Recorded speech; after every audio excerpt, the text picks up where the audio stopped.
นอนพ้นมาถึงเท้าลูกคืนตื่นปกลันละกลุ่มพาไม่วันอันจันเปิ้นเย้าเสียงเก้าย้ำลึกปางตึกแต่คนคิดกนนอนหนกตกตื่นด้วยหอบจุ้มข่าวผู้เด็กหอกจอยปกมาค่ะอ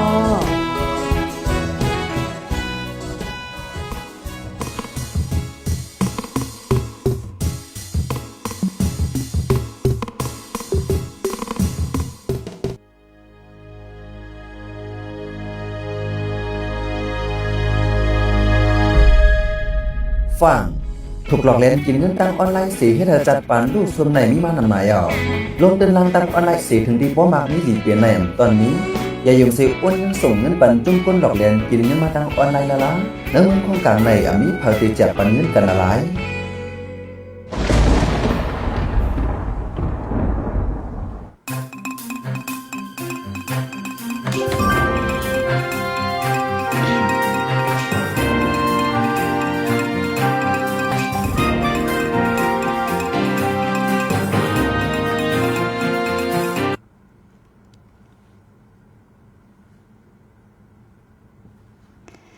เมื่อสูงค่ะต้องตั้งเหมือนสูงถึงพี่น้องเฮาค่ะตั้งเสียงกูก็กูกุ้นในวันเมื่อในค่ะเตวซาซองเปิงอยู่ลีก็เรียนอยู่กูก็กูที่กูตั้งค่ะเนาะเมื่อในก็มาหกทบจอมค่ะเฮายิงเงินหอมไหนค่ะและอีกป้าตั้งโหเปาก็ลีไล่และฟิงไงใต้เวงเก่งใหม่เฮาค่ะตีเนอร์ตอนรายการเฮาค่ะวันพุธไหนค่ะก็ตีแมนเนอร์วันที่24เดือนธันวาคม12ปี2525นะคะปีได้เฮาค่ะก็2/1ปากปลาย20นี้เดือนกำเหมอ6ค่ำตีเนอร์วันพุธนะคะก็เป็นรายการแหลกลายบรรดาหันถึงและอุปโอจ้อมกันหลายอันหลายน้องตีเนอร์ตอนรายการเฮาค่ะแต่เข้ายาม10 โมงถึง 11 โมง1ข้าวตั้ง1 ชั่วโมงนะคะพี่น้องเฮาค่ะโอเคมื้อนี้อยู่ดีละสิเข้ามาถ่อมยินพองไหนก็ต้องตักมาไลน์ที่หน้าคอมเมนต์นะคะเนาะว่าถ่อมปันแห้งอยู่ที่ตั้ง TikTok เฮาค่ะและสังเยาก็ตั้ง Facebook อีกป้าตั้ง YouTube เซมเจอไหนนะคะก็ต้องตักมาไลน์เหมือนกันไหนค่ะเยาก็ฝากจะไลค์จะแชร์เป็นป้าอย่านำสิกัมค่ะเนาะวันนั้นก็ที่ออนพี่น้องเฮาค่ะก็ต้องตักจอมโหเปาเฮาดีเนอร์รายการวันมื้อนี้นะคะเหมือนซุงค่ะเหมือนซุงค่ะค่ะเมื่อไหร่ก็ขึ้นมาพบญากันดีเนอร์ตอนรายการเฮาคาวันพุธนะคะเนาะครับเมื่อไหร่ก็เป็นตื้อตังแค่ว่าในเดือนปลายเดือนสิงหาคมเดือนสุดท้ายของปี2525ได้เป็นวงอะไรว่าสุดท้ายก่อนเราวงเต็มบ้านนั่นก็เพราะว่าอันก็เป็นวันเสียงปีเนาะตั้งที่ห้องการพุทธเขาก็ได้ดือการได้งานนี่แหละเขาขาพี่น้องก็สำเร็จมีตังถูกได้กว่าถูกได้ไปคำว่าเด็กกับแอลกับเล็กกับเราตั้งใต้โคตรได้เฉยได้ตั้งกินเด้งกินเกี่ยวกินบนจอมโครงการโรงงานตั้งใต้โก้5หลายบางทีก็ไม่ขึ้นไปเย่5แล้วฉะนั้นก็ที่มีเขายามมา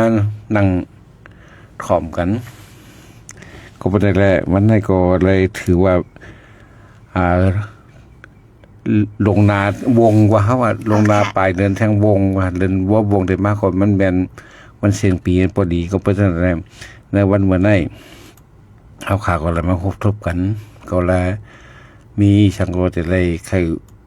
อุบกันนัดกันปีนไปกันเหมือนเรื่องกูวันพูดผ่านว่านั่นน่ะเนาะใครพี่น้องเขาก็มีอย่างก็รัดมาถามมากกว่าไรในใครปันหงเงินไว้อันตังอันจันนั้นค่ะก็เหมือนว่าค่ะเนาะตอนด่าเนอปี2025ได้ก็วงในกำลังสู้เราไหนค่ะเนาะก็ตีมาทบกันแทงกำหนึ่งก็ตีเป็นเนอ2026นั่นค่ะนั่นไหนมังจื้อได้ก็ตีลือการลืองานจิ้มเจ้ามังจื้อก็ตีเป็นหังปีค่ะเนาะมังจื้อก็แต่วันที่25กำพองก็ลืนเสียงก่อนให้ไหนค่ะเนาะตีเฮาค่ะก็ตีตกยาวัน31ค่ะเนาะก็ตีเป็นวงตีมาแต่เอาวงตีมากกว่านั้นขนาดเนาะย้อนนั่นแหละตอนนั้นวงได้รายการอุบโอเฮาค่ะก็เป็นกำลังสุดค่ะเนาะยอก็ตีลือกว่าหึงอีกนึง 4-5 วันบอกในค่ะต่อ2วงนะวันเฮาว่า2วงต่อวันที่7เดือน7ปุ่นเฮาต้องขึ้นมาพบกันค่ะก็ในข่าวยาม ในก็เอาขาขึ้นมาอุบลัดปิดไปแรงไรกันปึงหนูมันก็มีอันหนึ่งขลัดในปีน้องเขาอันอยู่ในเกียงใหม่อันอยู่ในปอดเหนือภาคเหนือในเนาะเพราะว่าวันที่17ไหนเขาขาพี่น้องไต้ในเมืองไทยปอดเหนือในปอดของเมืองไทยในเขาขาตีกว่าตีโฮมกันให้แรกกว่าเขากระว่าถวายพระนางเจ้าขับตัวพระนางเจ้าหอคำศิริกิติ์คือพระพันปีหลงของถึงไทยในนี่แหละใครว่าเก่าถึงพี่น้องเขากูก็วันที่17ในเฮาเต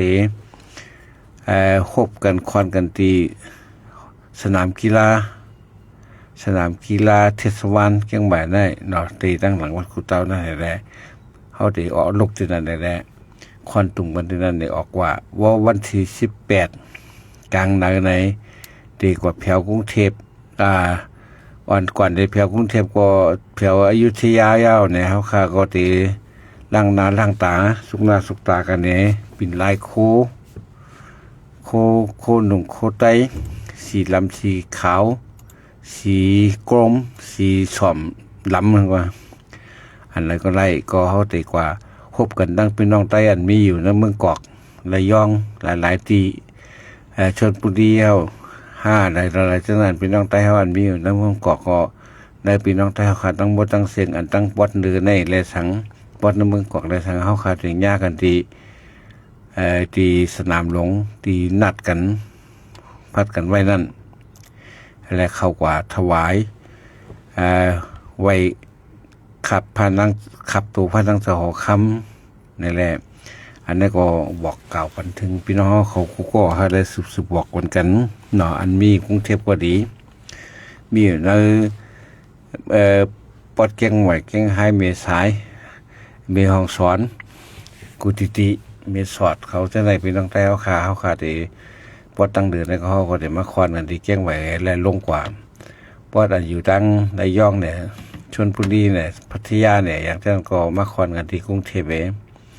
มาเข้าคำมาพบกันที่สนามหลวง พอเขาคำติดสนามหลวงเขาก็ที่เข้าจอมหนักขับหมายของเขาอันไรแจ้งบอกไว้ตั้งเจ้าหน้าที่ฝ่ายดูแลการตากลเมืองเขาถวายขับตูไว้ขับตูนางหัวค่ำนั่นเลยตั้งพ้นก็จะได้จัดการมันเท่าว่าเขาจะได้เข้ากว่านั่งไปก็เขาแถวกันเนี่ยกว่าต่อถึงบอกว่าไว้เย้ายังพอเย้าก็เขาคาเตออกมาถ่ายรูปถ่ายหางเป็นตีหมายตรองกันเนี่ยเนาะเมื่อวานนั้นเย้ายาวก็เขาคาเตขึ้นปอกขึ้นเกียงไหวอันเธออยู่เกียงไหวก็ประเด็นนั่นแหละอันนี้ก็คือหนีเอ็นแห้งถึงมันก็เพราะเอาความไทยวันเนี่ยเปิ้นก็ว่าจงรักภักดีเนี่ยจงรักภักดีเนี่ยก็เขาก็ หุมหักอันดับถือนะเขาก็หุมหักพระเอานางหอคำเนาะแล้วก็นับถือแล้วเขาก็พี่น้องไต้เขาใครอันได้มาอยู่ในเมืองไทยได้ก็อันตั้งสุดก็ตั้งแต่เข้ามาเหมาจากนั้นเขาว่าเอาตั้งแต่เห็นกระปัก59-60เจ้าเข้ามาก็มันก็ลูกตีการทุกเพื่อนอะไรเข้ามาปึงโฮมปรมีเงาเจ้าของคุณคำนางของคำเขานักแผ่นดินไทยในนี่แหละในก็สั่งเนื้อสั่งตัวมาเนาะตั้งวันตั้งคงมามีหลายทีไหว้เสการลุกเพื่อนเฮาคาอำสำเร็จอำถึงตีเย้าที่เดือดแค่ไหนเฮาคาก็อะไรกึดข้างกันอยู่เทียมก้นเขาก้นหลวงผู้นำเฮาหลายเจ้าอันนี้ก็ดึกกึดข้างในเมืองไทยแล้วก็ขึ้นเตว่าเตสักมีลูกมีหลานกันขึ้นมาก็หังมันอันหนึ่งยากก็ต่อถึงถูกหลวงวังซึ่งมาขี่เต้งให้แลปลายมาก็อันหนึ่งยากก็ต่อถึงป้อมาถึงปานมาหาเหตุการณ์เร่งต้องก็ประวัติในเมืองไทยมีโครงการโรงงานมีบริษัทมีก็มันดีมีสังแต่ที่ปันงานเฮานอกจากเสนอกเลือเสเฮ็ดใครเฮ็ดนาก็เฮ็ดใครเฮ็ดนาก็เหมือนจังว่าได้เฮ็ดเหมือนจัง เหมือนเปิ้นเมืองไทยนั่นน่ะเฮ็ดไข่เฮ็ดนาก็เฮาก็ถูกอะไรเวียนพองบางปอกยุกตีหลวงปองจึงก็ใส่เข้าชิ้นสวยดีว่าใส่เข้านั่นใส่ในกำใส่ปุ๋ยเคมีว่าใส่ปุ๋ยธรรมชาติปุ๋ยคีโวเฮาฉะนั้นก็ไม่ได้ใส่ก็มันก็เอาไปดินก็แข็งซื้อเข้าซื้อพันธุ์เข้าก็เสลูกฉะนั้นวันตั้งได้เขาเมืองใต้เขาคงสร้างว่าเขาสร้างหอมมาฉะนั้นเป็นชื่อเสียงใหญ่เต้ๆนั่นน่ะในเมืองบ้านก็อันส่งขายเขาออกในเป็นที่หนึ่งกูบอกปนมา40 ปี50 ปีจังได๋เป็นเข้าอันออกรีเซเปิ้นเป็นเข้าอันแคมเซเปิ้นเมื่อเหลียวในไทยมาก็แต่เหลียวในเวียดนามแคมออกส่งเข้าออกนำเซเปิ้นเนาะก็บ่จังได๋ในเอเชียเฮาในไว้ในอันเฮาอยู่ในกลุ่มเดียวกันในไทยว่าไต้ว่ามานว่ากัมพูชาว่าลาวว่าเวียดนามว่าจังได๋เมื่อเหลียวในเวียดนามก็นำนาเปิ้นกูเมืองบ้านก่อนถึงเข้ากาหมักแป้งไงแหละก็เปิ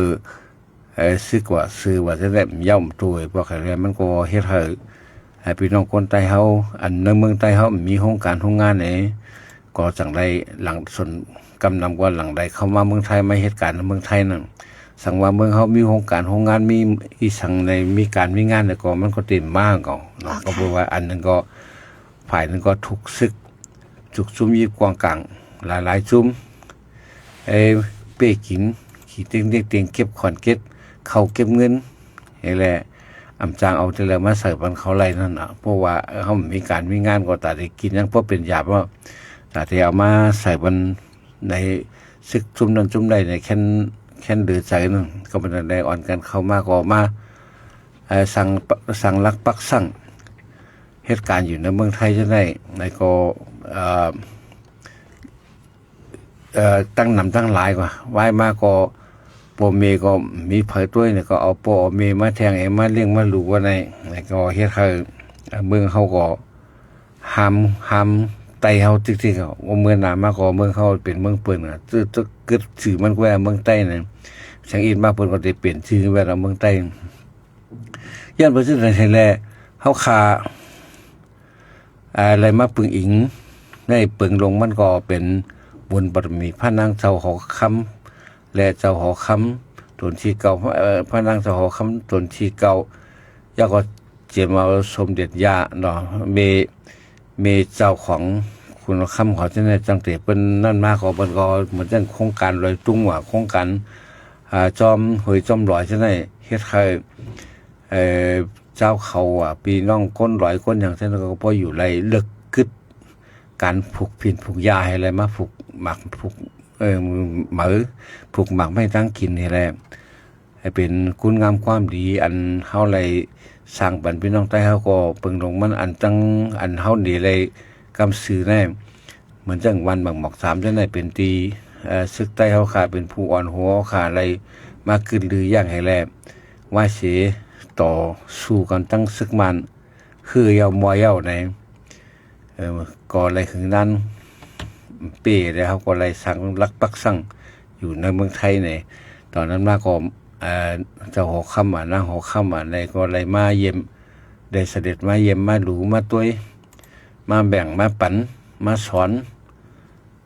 ลองหากินในสังลองตีอยู่เฮ็ดหากินในสังลองนำลองไฟลองตั้งเขาตั้งออกตั้งเก่าลองมากูลองครับเพราะเหมือนคนไทยอยู่เหมือนคนไทยกินเหมือนคนไทยเพ่งเป้งเหมือนคนไทยนั้นคุณคำก็คุณคำนางหอคำก็อะไรสั่งปันเฮาเหมือนไว้นั้นเรียกตายอย่างไว้คือเก่าคือเมื่อน่ะก็ถือว่าใต้ในไทยใหญ่แล้วก็มันก็เป็นไทยอยู่เขายังถือว่าคนไทยกำพองยังถือว่าเขาเป็นไทยน้อยอยู่นั่นไทยใหญ่ในเป็นเฮาเนี่ยการเช่นก็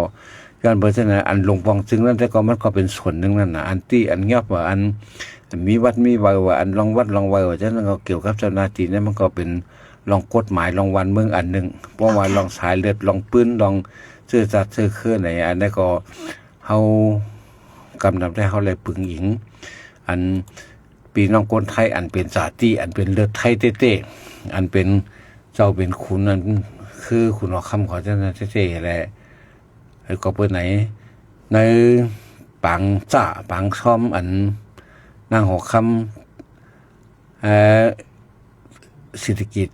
เจ้านางหอกคำเศรษฐกิจเขาอันเปิ้นตึกไว้อยู่ต่อถึงข้าวนางปีนั่นก็ใต้เขาก็อะไรมีเฮาบ่อะไรมีส่วนแสดงออกนี้ความโหมหักนับถือได้ตีอ่อนกันกว่าในวันที่7เดือนJanuary เริ่มที่ในวันที่17เดือนติมาเนี่ยเดือน January ได้เนี่ยเฮาได้ออกที่กรุงเกียงใหม่แล้วได้กว่ากรุงเทพเที่ยวกันแล้วเจ้าก็เฮาก็ไว้พอเฮาไว้ขับตูนั่งเจ้าหอกคำยาก็บ่เย้าหยาเย้าในถ่ายรูปเก็บเป็นที่หมายต้องเฮาก็บอกคืนเกียงใหม่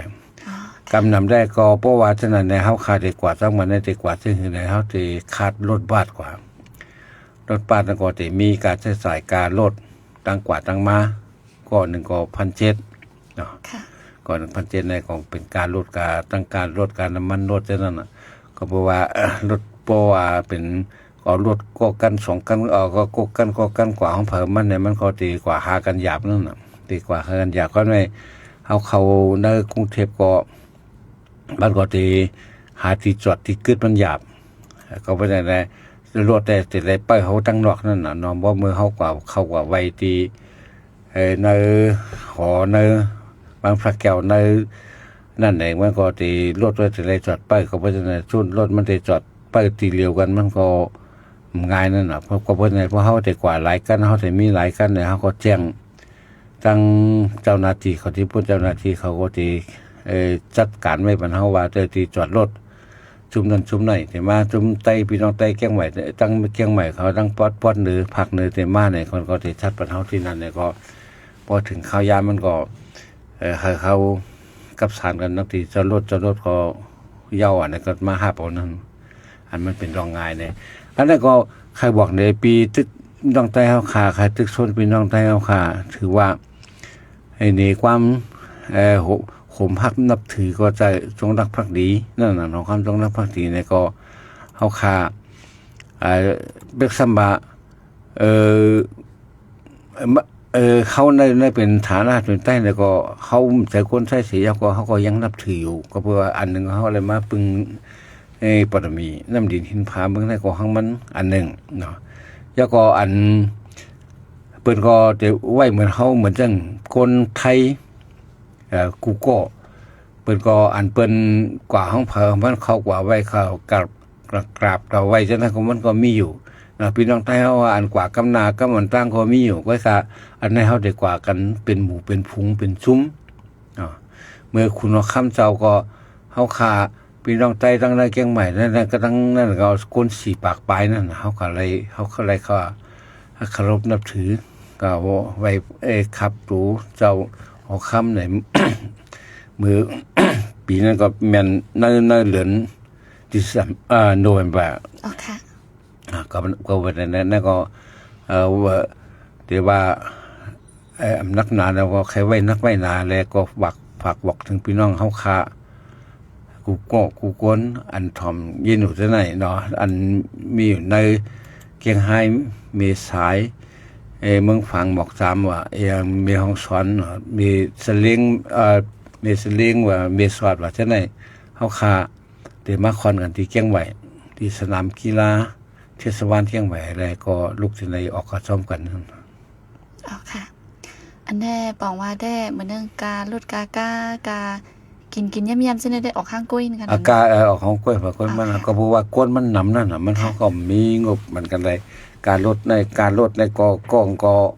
1,700ตั้งกว่าตั้งมาการกินอันย่ำได้อันก็เขาอยู่ที่ไผที่มันใครกินดีกินหวานกินน้ำกินก็อยู่ที่ตัวไผตัวมันเนาะใครก็มันก็มีนั่นแหละเพราะเพียงของเทียมมาก็ใครซื้อของฝากของตอนมาปันปีปันน้องเนี่ยก็จะมีนั่นอันนี้ใครส้นตุ่มปีน้องเขาขายอย่าน้ำเนาะอ่อนกันพอเปลี่ยนอะไรเนี่ยอ่อนกันกว่าดีอินแห้งเขาขากว่านี้ลอง หุมหักนับย้ำหุมหักนับถือทรงรักภักดีอันนั้นก็มันก็เป็นพรดีของพี่น้องไต้เฮาตีนะค่ะอันนี้เหมือนเจ้าหนังสังวาดีใครเข้าโฮมจ้อมในตีไรใส่เส้นหมายข้ามแล้วก็ตีไรกับตีไรค่ะเนาะเพราะว่ามันเฮ็ดไหนก็ดีเป็น จุ่มให้แลเสียงมาปันทีเสียงยอดก็ได้ที่ผู้ต่อยเขาได้เนาะกำก่อนน้องเงินหอมว่าปันหมายพ้นปันเพชรมันใบปันเนี่ยเนาะครับยังเคยเสียงมาปันทีที่เสียงยอดก็ได้เนาะนั้นก็เพราะว่าตั้งแก้งใหม่ก่อนเนาะเพราะว่าอยู่ที่โหนากลุ่มเก็บกันเนี่ยก็ส่งมานั่นน่ะมีหลายก้อนเลยเพราะว่าแต่ก็ตกก็เนี่ยมันเด่นนำน่ะมันเด่นง่ายเขาไปในอันที่เผยอยู่เป็นทางใต้ก็กัน4-5ก้อนเนี่ย9ก้อน10ก้อนเนี่ยแล้วก็อันนั้นก็เป็นกลุ่มอะไรใส่ซื้อมาผู้ก็นำอ่อนนำมันก็โหก็เก็บตั้งการลดซะหน่อยก่อนนั้นจัดการปันป้าซะนั่นนั่นแล้วก็ป่องมาตั้งที่เสียงยอดนั่นก็เลยเอาคาเตมารวมๆกำไรเฮียงได้ปึงหลงได้ใครคู่ติดไว้เนี่ยก็ไปในเดือนในนั่นเนาะก็เพราะว่าพอเดือนในกว่าในเดือนนาซะนั้นมันก็จะเป็นรถในเต็มไข่เมียเป็นรถก็รถเดนั่นน่ะมันเป็นช่วงการท่องเที่ยวการแอวท่องเที่ยวนั่นแหละรถป้าจะได้มาป้อมจองไว้ป้อมรัดไว้ในโรงนาเนี่ยมันก็ไข่มีนั่นเขาเดี๋ยวรถมันกว่ากล้วยแล้วก็มันก็เปกว่าอะไรข้าวตั้งไก่ตั้งเลยอะไรครับรถเลยเขาทำดีกว่าไว้คำก็เบอร์นั่นแหละรถตู้แล้วยังย่ำเปลี่ยนอะไรนั่นน่ะรถตู้เนี่ยเขาคนขับมีก็เหลียวไว้เนี่ยเพราะเขารถตู้กว่าเนี่ยเขากว่ามากับเดี๋ยวมันแล้วว่าเขาได้นอนบอกว่าก็เพราะฉะนั้นป้อมคนขับรถป้อมได้นอนก็มันก็อันตรายนั่นเนาะตั้งไก่ในก็เพราะฉะนั้นแหละอันนี้เขาขาพอรถป้าเนี่ยเขามีคน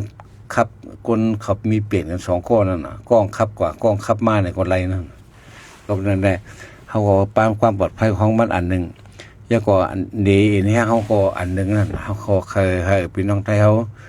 นี่ถึงความเหมือนเขามาอยู่เมืองไทยเนี่ยเขาก็จงฮักภักดีเนาะมีการหุ่มภาพนับถือของเจ้าอยู่หัวอันเมืองไทยนับยำนั่นอยู่เนี่ยเขาก็เคยออกฟังทางดีเช่นนั้นอ๋อค่ะก็บอกว่าได้ก็ตีไรแจงลงนานตั้งนะคะเนาะตีลูกตีไรเห็นมาโฮมจ้อมหลายก่อเส้นไหนค่ะเนาะ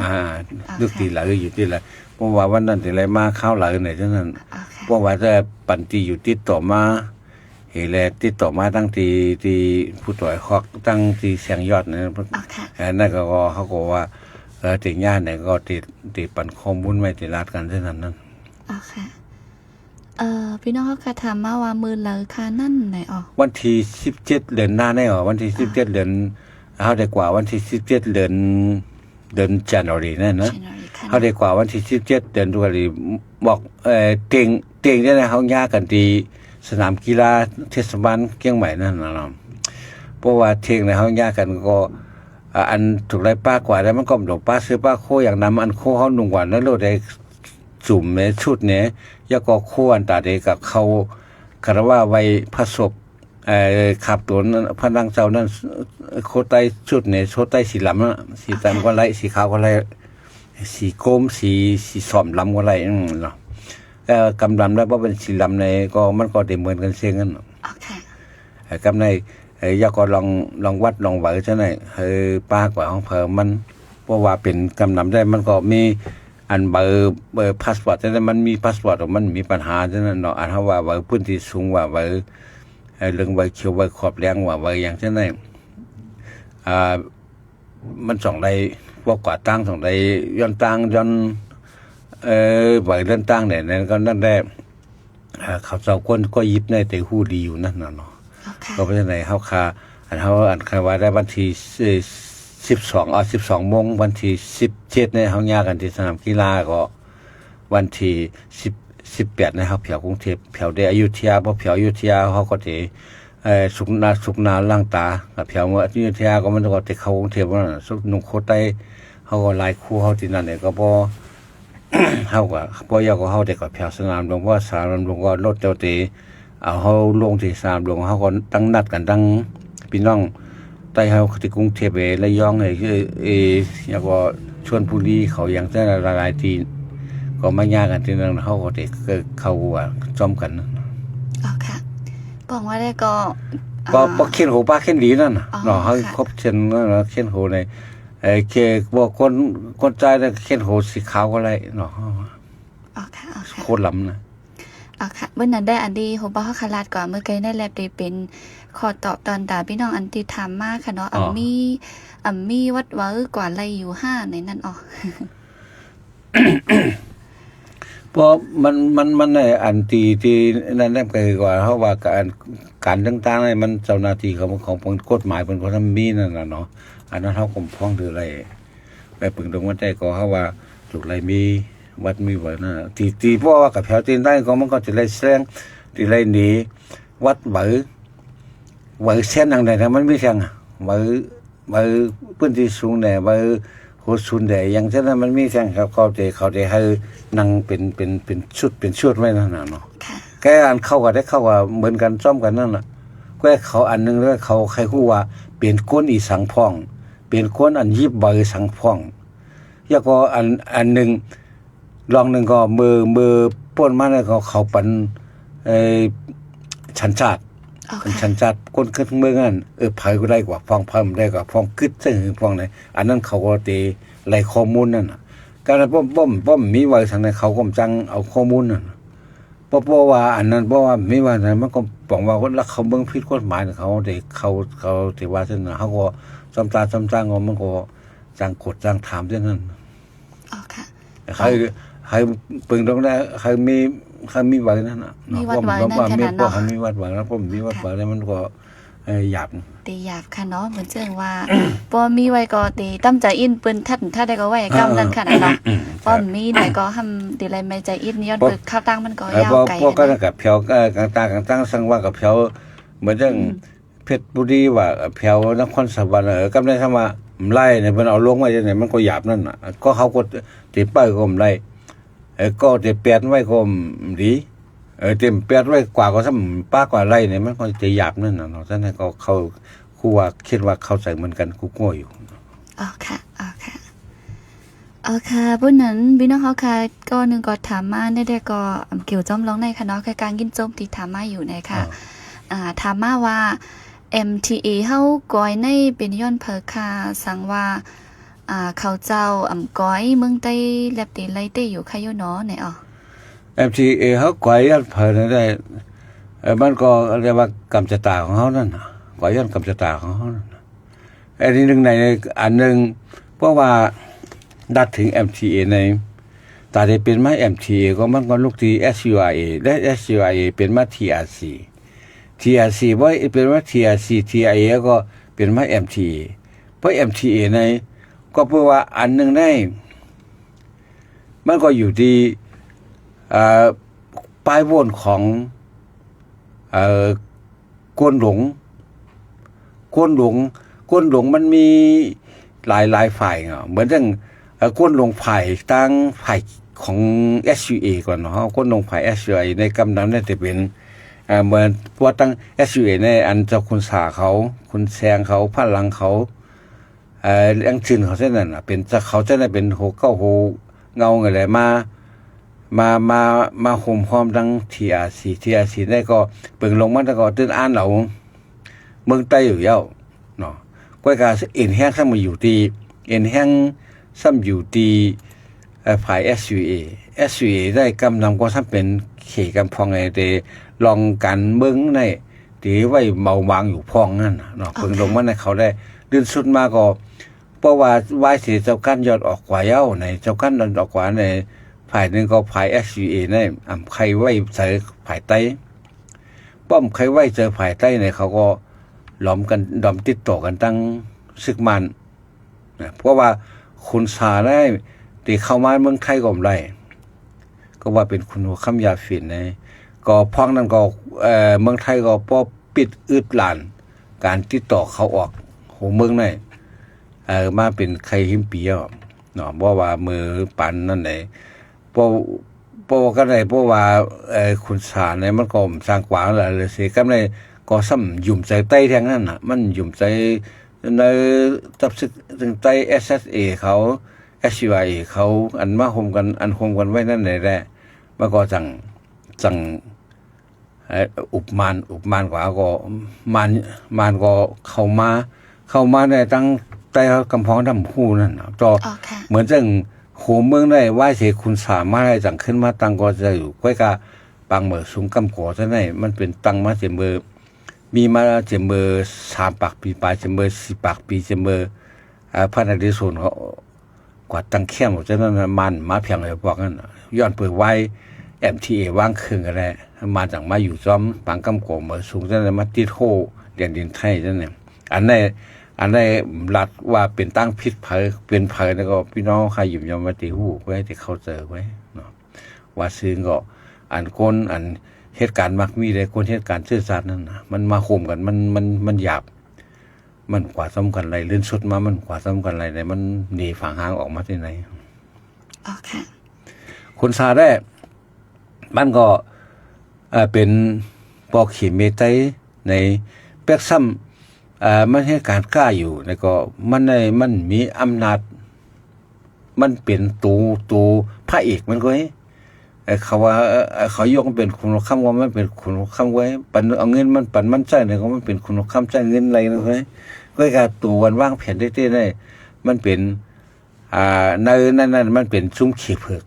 อ๋อค่ะซุ้มเขียเผือกซ้ำก็จะเมื่อเขา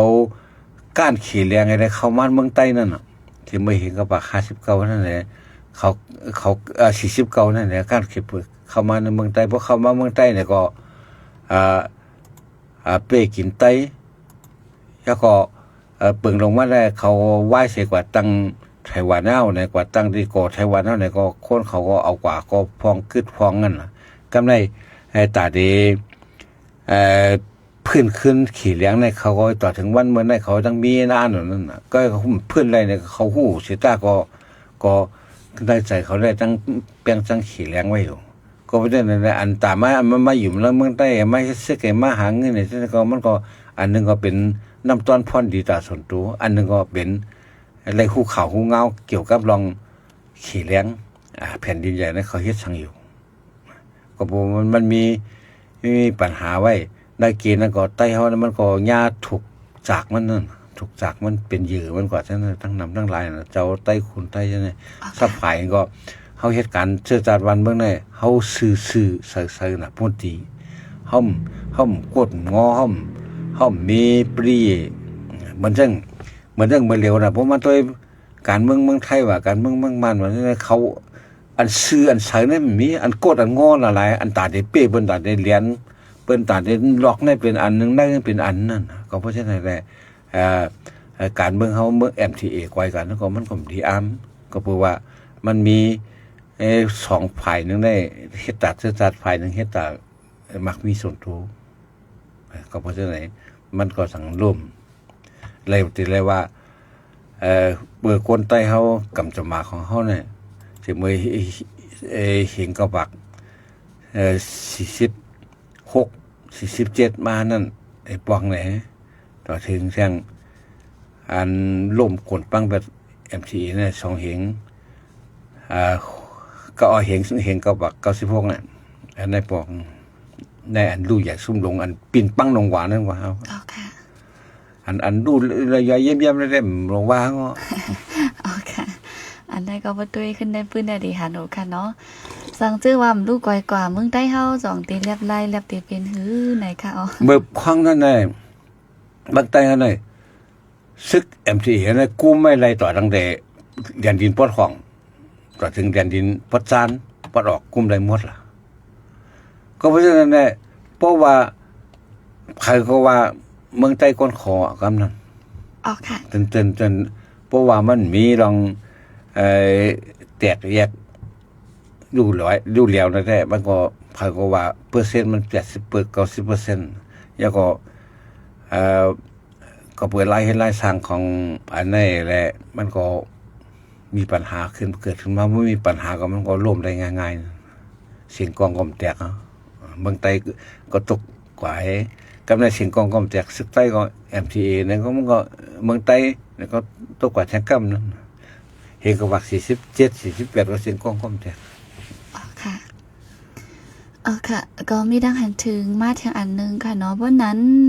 ลีไล่ๆ8ผู้อ่อนโหได้อยู่ค่ะโยไหนค่ะเอาก้นเก่าลงให้เอาก้นใหม่ขึ้นมาไหนค่ะอันนี้เมืองเปิ้นว่าเปิ้นแดกลายนั่นอ๋อค่ะเมืองเปิ้นแดกลายชื่อไหนเปิ้นแดกลายก้นเก่าก้นใหม่ได้เปิ้นว่าก้นอัน ปลายวนบางๆมันเนาะเขาว่าไอ้ก้นเหมือว่าก้นเก่าอันมันจะดีว่าไอ้โคมันเก่าเสื้อผ้ามันเก่าแล้วอายุมันนำมาก้มใจมันอยู่ที่ว่าปลายวนมันอาจต้องขึ้นเปิ้นอุตาเสเหมือนจังเหมือนจังอเมริกาว่าเนาะคร่ำเลยอายุก็เหรอ70ปลาย70ปลาย71เลยอ๋อค่ะกำในบางเมืองในเหมือนจังบางเมืองได้พูนนำในอายุ30-40ปลายจังไง40ปลาย50นะเกล40ปลาย50เนี่ยจอมจึงว่าจอมพ่องลงจังอายุ40ปลาย50นะก็เพราะฉะนั้นมันอยู่ที่อายุนำในอายุมันอยู่ที่ปลายวนเพราะว่ากำนำได้เพราะว่าสิวันมันใคร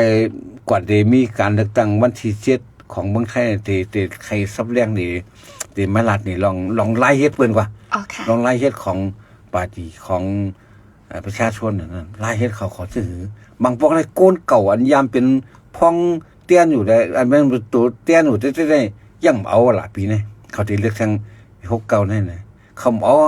ขึ้นเอาก็มาเฮียงอะไรมันบ่เป็นผู้เตี้ยนไว้เฮียงเขาเหมามานั่นล่ะก็เพราะว่ามันตัวเขานั่นตัวเขาอันว่านั้นปลายวนมันตัวเขามันคือเราก็ได้เอาคนใหม่เข้ามาฉะนั้นเป็นแลกลายราศีใจว่าผู้นำเก่าผู้นำใหม่มันอยู่ที่ว่าปลายวนเก่าๆเลยปลายวนใหม่เหมือนจังอันนึงก็ประมาณตัวเหมือนจัง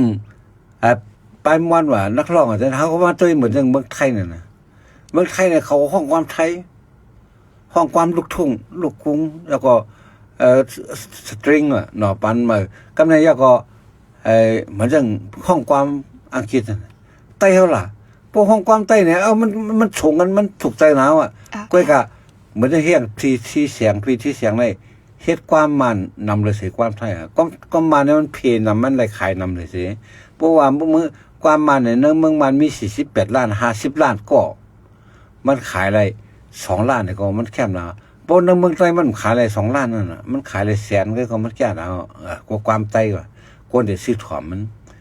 ก็เลยเพราะว่ากาดมันกว้างเนี่ยก็คนซื้อก็นำอันนั้นก็เหมือนกันนะเพราะว่าเขามีไต้เขาพวกแค่ปลายมอนขึ้นใหญ่ในหลบพึ่งของอังกฤษพึ่งของอังกฤษเหมือนอย่างลิซ่าก็มันก็พวกของความไทยมันก็มลังออกนะมันก็เป็นคนไทยมันก็มลังได้มันก็ห้องความอังกฤษพวกอังกฤษเนี่ยมันก็กวาดตัวโลกไหนเพิ่นก็ห้องสมบูรณ์เหมือนเรื่องความทางอันกูเมืองก็ห้องเนี่ยมีความหมายความกูเมืองหมอความคำหมอความมันก็ห้องHappy birthday เนี่ยพังว่า Happy birthday to you เนี่ยห้องข้อนะเดี๋ยวนะเมืองเราก็ห้องฉะนั้นมันเพราะฉะนั้นเนี่ยเมืองมันก็กว้างขวางมันก็ก้นเตรียมเป็นไผเนี่ยก้นเตรียมก็เสียงใหญ่มันก็มันเฮ็ดออกมาเนี่ยว่าไต้ก็ Happy birthday ว่ะเนาะ Happy to you อันคืออย่างไผก็ขังว่า Happy to you อ่ะจ้ะฉะนั้นมันว่ากันหมดนั่นก็บ่ใช่แหละไต้เขาก็บ่ใครเหมือนจังนั้นเขาได้ห้องความไต้ที่เขาก็ได้ปั่นตรงอันในอ่างค้างนี่ก็เพราะเขาเคยขึ้นใหญ่เลยใครเพิ่นย่องใครนุ่งเบิ่งดอกบ่ยอมภาพเพราะไหนเขาก็ห้องความอังกฤษความไต้ก็หมอรู้อังกฤษทั้งนั้นนะห้องเนี่ยเขาก็จังเมียนเขาว่าในโลกนั้นอยู่ก็เลยเหมือนเรื่องนัสตามุนน่ะหมอปีต่างกาลาหมอตัวยามข่าวยามหมอตัวอนาคตตั้งนานเนี่ยที่เป็นสังเทศเนี่ยตัวหมอกว่าเขามันเนาะแต่ก็ในเจ้ากลางเสือโอเขียนเนาะก็กับเจ้ากลางเสือตายไว้ในมันเป็นภาษาไต้กันล่ะความหนาไต้กันล่ะในไต้เขาก็ฮู้มาย่ำฮู้อย่าไปวัดนอกเมืองเพราะเจ้ากลางเสือเขาลาดเป็นภาษาอังกฤษนะในอังกฤษออกว่าใช่ก่อนในเจ้ากลางเสือเขาจะเสียงอย่างในโลกเนี่ย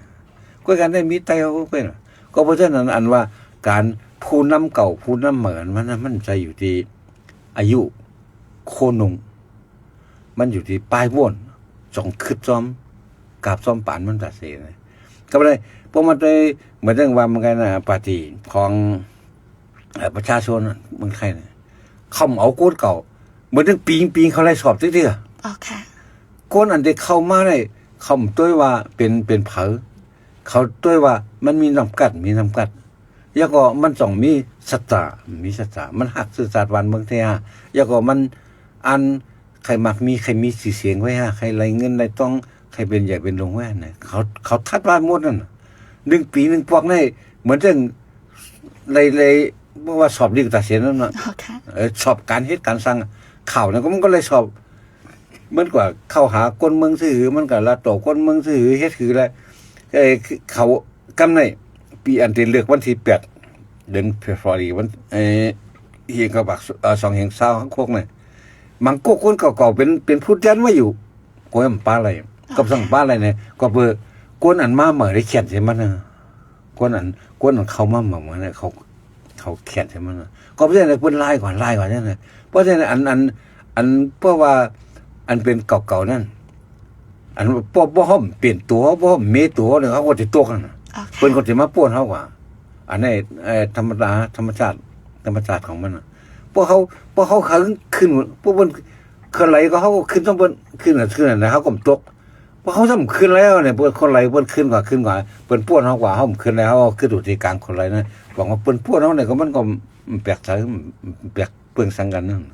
ก็ว่าแต่อันบามานั้นแม่นเนาะถูกอะไรเปลี่ยนมาถูกดิเปลี่ยนนายเห็นลายสร้างเก่าๆถูกดิเปลี่ยนป้ายวนเก่าๆและเหมือนจังมือกูบอกได้ชาลงชาใต้ทูตเฮาว่ามันกว่าเมืองนอกมาแล้วลูกขี้ไว้เนื้อเฮือนลูกขี้ไว้เนื้อเฮือนหน่อยก็คือกินข้าวกินน้ำมันนั่นน่ะเมื่อเขาก็ไว้ดิเรียนสวนน่ะมีเรียนโหวันน่ะลูกขี้นะอะไรแต่เดี๋ยวไม่ใช่ว่ามาอยู่เมืองไทยอยู่เนื้อเฮือนหมดหรอใช่ค่ะลูกขี้ตั้งในก็ที่กินข้าวมันก็แค้นผาเลยเนาะแต่มันอันนี้มันเปลี่ยนมาแลกลายมานะกูบอกให้ยังอ่ะก็เพราะว่าลูกขี้เนี่ยมันได้เหม็นนั่นน่ะมันมีอย่างห่มอันอื่นแต่นั้นมันก็เตะขันหนูนั่นน่ะเขาก็เป็นหวานมากเมื่อกว่านั้นอยู่วันนอกหน้าปังนะเขาก็ตื่นในหัวน่ะไม่พวกหันตูนอนหนูนั่นน่ะนะบางพวกเขาว่าเวลาที่เขาเลือดให้เขาขันคู่กันหันกันก็เพราะฉะนั้นเลยเข้ามาอยู่เมืองไทยก้อยกว่าอันเสียเจ้าทุนว่ากูบอกลูกขี้วันไว้เนื้อเฮือนหน่อยใครโคกันเนาะเขาใครโคกันก่อนอ่ะอันก้นคนลูกขี้มาไว้เนื้อนี่กินข้าวกินน้ำอะไรเมนทั้งเฮือนเนี่ยเนี่ยเขาจะเร็วเขามาอยู่เขาว่าเขาเผียวก็ไม่กล้าเขามาอยู่เมืองไทยก็เขาขี้มีหูตีหัวนอนเขามีคังที่นอนเขาไว้ล่ะตีมีคังที่เขากินข้าวไว้ก็เพราะฉะนั้นการเมืองก็ดีกลับบ้านให้มันก็เรียกลายเลยก็พอไปวนเขาเรียกลายซ้อมพอไปวนเขาเรียกลายซ้อนเลยมันจะเหมือนเรื่องวานนั่นน่ะปีคนไหลเนี่ยมันก็สั้นข้ามแบบนี้กันเพราะเขาข้ามเนี่ยก็เขาก็อยู่ไว้ที่กลางคนไหลนั่นเพิ่นก็ข้ามแบบนี้ก็เลยเพิ่นก็ป่วนเขาว่าพอป่วนเขากว่าเนี่ยเขาก็บอกว่าเขาก็ติดตกตั้งหลังเพิ่นอันไหนมันก็เป็นที่ไหนไว้ก็เพราะฉะนั้นพอเขาเปลี่ยนผู้นำเขาเพราะผู้นำเขาอันล่าสมัยตกลื่นตกนั้นบอกคิดหมอสอนหมอนำมันก็โดกึดหลวงพ่อเขาได้อันนึงได้ซ้ำใส่เก่งใส่มันอันหนาเนี่ยเก่งใส่ก้นเท้าก้นเขียนก้นเท้าก็อยู่ซ้อมลองก้นเท้านั่นอันอ่อนหูก็การเป็นอ่อนหูการอ่อนหูนะการเป็นผู้นำกับการเป็นผู้นำการเป็นก้นเท้าการเป็นคนย่าเปิ้นมีทั้งอดีตผู้นำเนี่ยเฮียงเปิ้นว่าอดีตผู้นำน่ะผู้นำเก่านั่นน่ะก็เพราะว่ามันใจก็เหมือเนี่ยมันไวมันแข็งมันดีมันแคบเสียผู้นำเก่าเนี่ยมันก็เมียนมือปานนั่นมันก็เมียนมือกราบนั่นปานนั่นครับได้เพราะว่าผู้นำเหมือเนี่ยมันก็เมียนมือกราบในปานนี่ก็เพราะจะสั่งว่าอดีตผู้นำเนี่ยเขาสั่งเขาว่าไทยเขาว่าอดีตผู้นำเนี่ยเป็นผู้นำเก่าๆเพราะผู้นำเก่าเนี่ยบอกว่ามันมาคึดผู้นำเหมือเนี่ยยอดเบอร์มันเก่าอะไรย้อนมีผู้นำบักมาได้ก็เพราะว่ามันกว่าตั้งนานอะไรนั่นมันตึกที่นั่นเนาะหลายว่าบางอเมริกาก็เปิ้นเขาเปลี่ยนอะไรจอมจึงอะไร2 ปีไงผู้นำเขาเปลี่ยนจอมจึงอะไร2สมัย2 ปีนะ1สมัยก็5 ปีใน2สมัยเมืองไทยก็เหมือนกัน2สมัยก็จุบกว่า2จุบกว่าจุบกว่า4 ปีเมืองไทย1จุบ4 ปี2จุบก็เปลี่ยนใน8 ปีพอ8 ปีได้ปลายวนมันว่าอย่างมันความอายุมันก็เท่าย่อก็เต็มเหมือนเก่ามันเร็วเหมือนเรื่องวันเหมือนไหนเมืองไทยก็พองหลงซะไหน กรรมป้อนนั่นเดี๋ยวเป็นหลวงปองซึ่งเรียนกว่าเพราะตั้งในเรียนเป็นเรียนเขาเนี่ยหลวงปองซึ่งได้เป็นเชื่อเรียนกว่าเรียนมาเนี่ยที่10 ปีก็ขึ้นอย่างนะ20 ปีก็ขึ้นอย่างก็เพราะในเมืองไทยก็ตกแจ่มอย่าว่าไต้เขาได้มันย่ำไปเข้าถึงไปนี่นิ้วก้อยเป็นว่าอันนั้นคนไทยกันเนี่ยก็เลยมันเปลี่ยนใหญ่กว่านั้นมันมีที่อันโคนแยกกันเป็นรองเงินแต่เร็วก็มันก็มาเลยรองเงินสีเท่าเนี่ยนะเงินสีหมุนนั่นเนี่ยก็ว่าอะไรเงินมาที่สแกมเมอร์ไว้อย่างเช่นไหนก็มันมาซื้อกันซื้อเสียงกันนะ1 โห 3,000 4,000ต่อถึง 5,000ได้ไหนเขามาก็บอกเงินนั้นมันไหลมาเลยผิดกฎหมายนั่นมันก็มาจ่ายแบบเอามาจ่ายมันก็เอามาจ่ายไปซะมันก็ไม่แพงหรอกก็เพราะฉะนั้นการเป็นผู้นำมันก็ป้อวำคัดใส่ป้อวำป่นกาบมันขวาเนี่ยมันก็แต่ไรตกมาอยู่ตั้งหลังแต่ไรเป็นอดีตผู้นำเนี่ยสิว่าเป็นอเตกนั่นน่ะเนาะมาอดีตนั่นน่ะอดีตผู้นำเป็นอดีตกว่าอันเป็นอันเก่าอันใหม่ก็ขึ้นมาเตียนนะมันจะว่า10 โจ 13ก็เป็นมันนี่นะพวกเป็นมันหนูจังได๋บ้านเมืองก็ขึ้นอย่างไรนั่นน่ะมันเรื่องเมืองไทยเขารับได้ซื่อๆพ่องหลวงเขาได้เป็นพวกเก่าก็เร็วที่สุดน่ะตั้งแต่ประยุทธ์ยึดอำนาจมาก็ฉะนั้นก็เรียนเข้าหาเป็นพ่องหลวงน่ะต่อถึงวันเมื่อไหร่เพิ่นพ่องหลวงเนี่ย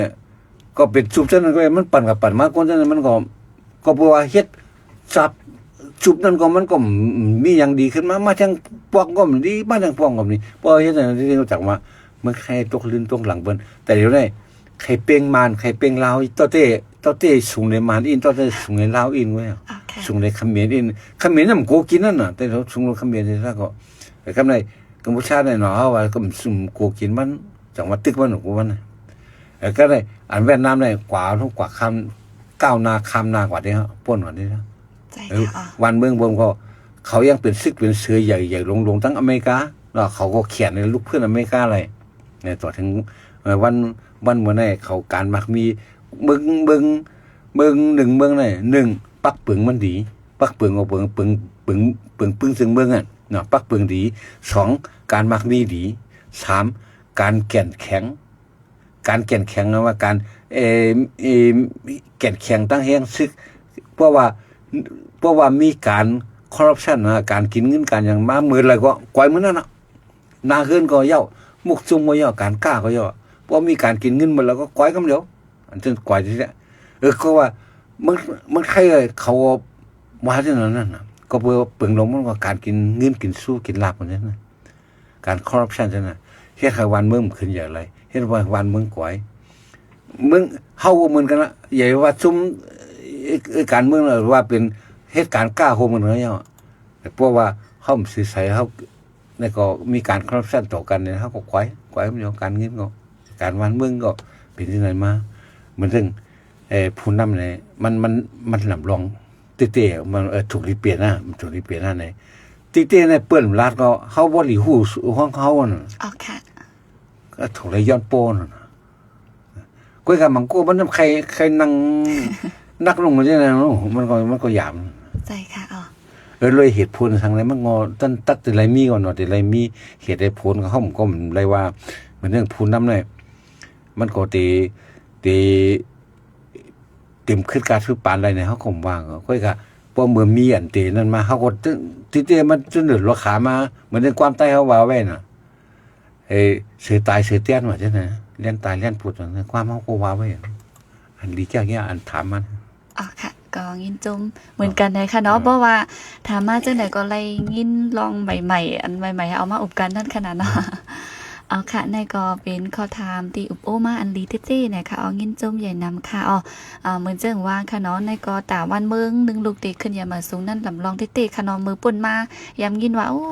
เนอกุนเขียวเอชาเสียงต้านมันออกซะในเมืองมันในจันจอมในคึกหนาเปิ้นบ่ไรมาในซึ่งไหนเฮาก็ย้ำงี้เนาะก็ขนมมาด้วยตอนเหลียวได้หลักหลังเปิ้นเนาะค่ะเนาะอ๋อค่ะในก็ลำลองเหมือนกันนะคะเปิ้นนั้นมันได้ข้าวย่ำแต่ก็มีหนังไหนเนี่ยค่ะเนาะก็ป่นกว่าอีกหนึ่งยาวไหนค่ะเนาะที่พี่น้องเฮาค่ะถามมาก็ตอบปันกว่าอุบโอเอามาอุบโอกันกว่านะคะและพี่น้องเฮาค่ะก็ลัดมาวังยินจุ่มดีมาสืบปืนแพปันตั้งหูตั้งหันไหนค่ะ ก็งินจุ่มตีเฮาค่ะเอามาอุบกันนั่นขนาดเนาะป้ออุบในก็ลัดไผ่เร็วก็มังมิวมันก็ติ่มต้นคุกจะไหลเหมือนหนังว่าค่ะเนาะมันแดกเปลี่ยนกันนั่นมันดีเสียเปิ้นเอาอันมันในก็มันนั่นคือเขาเต็มตกลิ้นนั่นคืออันมาเหมือนพูดถุงได้เปลี่ยนพูนน้ำให้โยนมันนั่นนั่นคือพูนน้ำเขาเต็มตกลิ้นน่ะเขาตรงได้เปลี่ยนมันอันว่านั่น1แต่เหลียวเปิ้นก้าวคือยังกว่าถึงกับ AI แล้วเนาะเขาดังอยู่ที่ปั้นดินเหนียวนั่นเหมือนแต่เร็วเขาตั้งย้อมเปลี่ยนแปลงเลยเหมือนอย่างว่ามาใครอ่ะนักร้องเขาเลยผู้ห้องความว่าเลยเขียนความใจไว้ไปป้อนั่นน่ะเขียนความมันก็ไปเจออะไรนั่นตักอะไรเขียนอังกฤษห้องความอังกฤษเลยห้องความฝรั่งเพราะว่ามันเสียงก็ดีเลยความก็เพราะเขากว่าเขาเลยฝรั่งนะเขาก็เป็นอินเตอร์กว่าเหมือนดีซ่านะเตียนเนี่ยยังไม่เรามาเตียนนุ่งโคตรใต้เตียนอยู่ที่ตีไหลตีนั้นนั่นนะเขาว่าป้อยปีใหม่ใต้ก็เป็นปีใหม่ใต้นั่นป้อยต่างป้อยยังก็มันก็เคยเปลี่ยนจอมคอนเสิร์ตว่าจะได้เขาคิดมันการจะได้เข้าเลยห้ามมาเท่าแต่เลยแมบแป้งรักษาพิงเงเขาไว้นั่นเขาเต็มเฮ็ดอีสังอันมันเปลืองกันทั้งพิงเงเขาเนี่ยอันนั้นมันจะอันพิงเงเขาก็อันนึงนั่นเหมือนไทยเขาก็มีอยู่ไว้อันเขาแบบแป้งป้ารักษาพิงเงไทยเขาก็มีไว้เคก็มีไว้อันขึ้นใหญ่ก็มีไว้ด้วยเราเคได้อันนั้นไห้ตึงเขามีเป็นติ่งไว้มีเป็นลาย10ติ่งลายปากติ่งถ้าใครอันใส่เลียดเอาเสียวต่อยเอาตอกเอาตัวไหนมันมีเป็นลายติ่งไม่เขาในไม่ว่าติ่งในเขามีปิ่งกิ๋วกันนะเพราะสมศักดิ์ไทยปิ่งกิ๋วนี่ยังมีใจเขาใจกว่าเนาะเขาว่าอันนั้นปอดถึงตั้งนั้นออกเลยก็ครับเพราะมาตัวอันไห้ตึงในของเขามี5-6 7อย่างเลยจัดไต1ปังนะค่ะเขได้มีเป็นโคปากมันอันว่านั่นติ่งไว้ติ่งอันสายนึงไว้ติ่งสายในเลียดเอาก็มีหูมีหลายอันนะต่อยเอาก็มีสีเอาก็มีตลอดนั่นแหละเนาะไบโอลินเนี่ยมันอันสีเอาต่อยเอาตอกเอาเท่านั้นมันก็มีตั้งนำเขาเนี่ยมีจัดไตเขาเนี่ยมี2-3 อันไงมี4-5 อันนึงไงเอาเป็นสันเลยก็คือเขาแต่ไรยกมุ้นแต่ไรเฮ็ดสร้างออกมาคงออกมาเพื่อนผู้ออกมาอันเก่าก็มีอันใหม่ก็ป้าเหมือนที่เขาไล่ไข่ซ้อมกันก้นห้องความเขาเนี่ย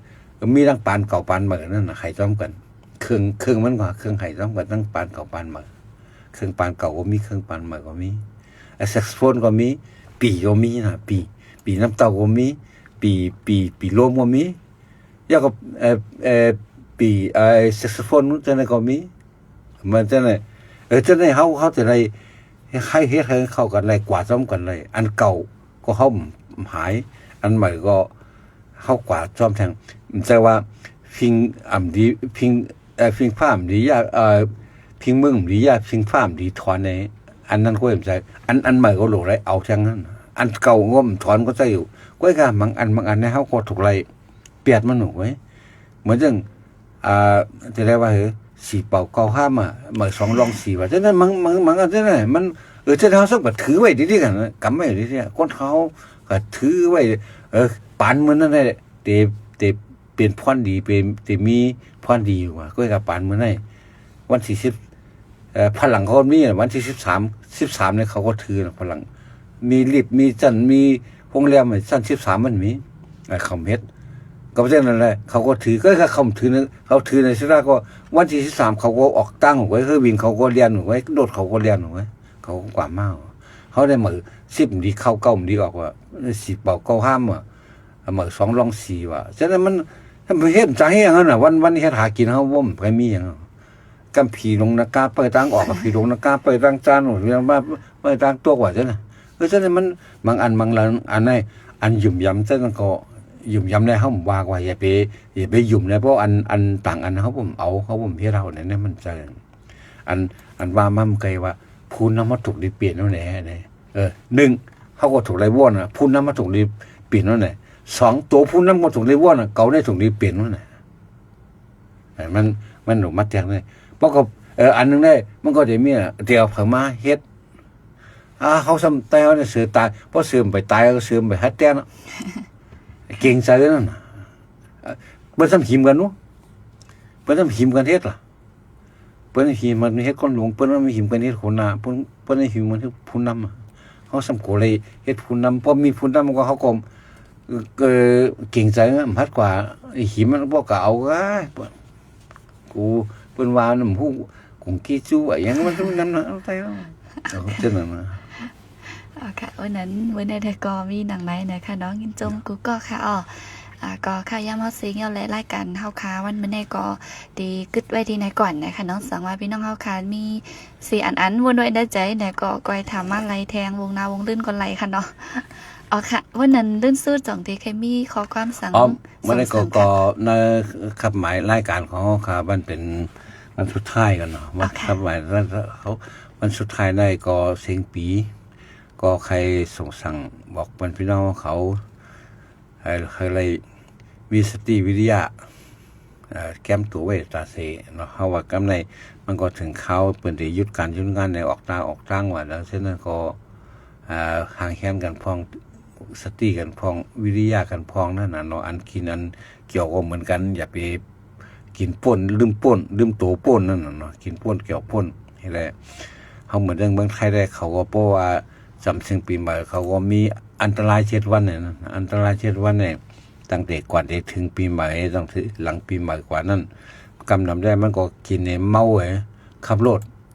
ผ่านรถชนกันว่าอย่างเช่นก็หังมันก็เพราะฉะนั้นได้ดีกว่าเลยดีให้แหงได้ก็ไว้สติกันฟังกันที่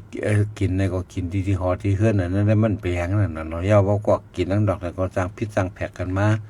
ว่าคำรถคำร้านก็จังหล่อจังตามกันฉะนั้นก็หังมันอันนึงก็เส้นถึงก็ดีแล้วก็ปีนี้ก็ย้อนฝากมันพี่น้องเฮาคาเขาก็ผู้ถอมพี่น้องคาเขาก็อันเป็นแห้งใสวันเฮาคาและได้ถ่อมได้ถามได้ตอบมาฉะนั้นเฮาคาก็ยินดีขอบใจใหญ่นั้นแล้วก็ตั้งเอาได้กว่าวันตามเมื่อหน้าต่อถึงปีหน้ามาเนาะเฮาก็กูก็ปีหน้า2 เฮง26ได้แล้วก็การงานก็ดีการมักมีก็ดีการปัญญาก็ดีสติวิทยาก็ดีคืออะไรพร้อมกูสิ่งกูอย่างอะไรมีหังเผยหังมันยุคจันทร์ของเฮาขึ้นหังเผยหังมันนั่นแหละปีหน้าภาพมาก็จักมาทบกันแทงในวันที่7 เดือนธันวาคมเนาะถ้าเป็นวันพุธวันแหกเฮาขาจังได้ทบกันแล้วก็พอมีจังหือกว่าซื้อมาซื้อแล้วก็เฮาก็ได้มาอุบไข่ในกันแทงว่าเบอร์สิ่งปีนั้นกว่าพอยก่อนเลยแล้วกว่าได้เล่าเลยเขาเลยหันสั่งมาได้ทบสั่งมาได้มีปลายวนอย่างขึ้นมาแล้วก็มาเขามาปีนไปเรียกลายกันแทงต่อปี2526นี่กูก็ย้อนมาสูงปลายปีนะครับกูก็ค่ะค่ะยินจมขอบใจอย่านำถึงหัวบ้าเฮาคาตอนด่าเนอตอนรายการเฮาคาวันมื้อในค่ะเนาะเหมือนนางว่าค่ะรายการเฮาคามาในก็สั่งพี่น้องเฮาคามีจึงหือต้องตักมาอะไรดีเนอขอความชักปอกเฮาคาก่อนไลค์ค่ะเนาะแชร์นิวส์อำนั้นดีดัง TikTok ก่อนไลค์ Facebook ก่อนไลค์เหมือนกันนะคะเนาะบรรดามื้อได้ก็เข้าย่ำมดก็ย่อแลก็ดีย้อนกึดไว้ดีในนะคะกำก็ดีมีมาแทงรายการอันนึงข้าวยาม12 ม้องไหนค่ะเนาะยินจมขอบใจอย่านำถึงที่กูก็ไว้ข้าวยามสีก็มาถ่อมยินมาอุบโอจอมมาจอยไล่จอยแช่ปันป้านไหนค่ะน้องยินจมอย่านำค่ะย้อนให้พี่น้องเฮากูก็กูก้นอยู่ลีกัดยินห้ามเข็นหายยังเสกำค่ะมาส่งค่ะ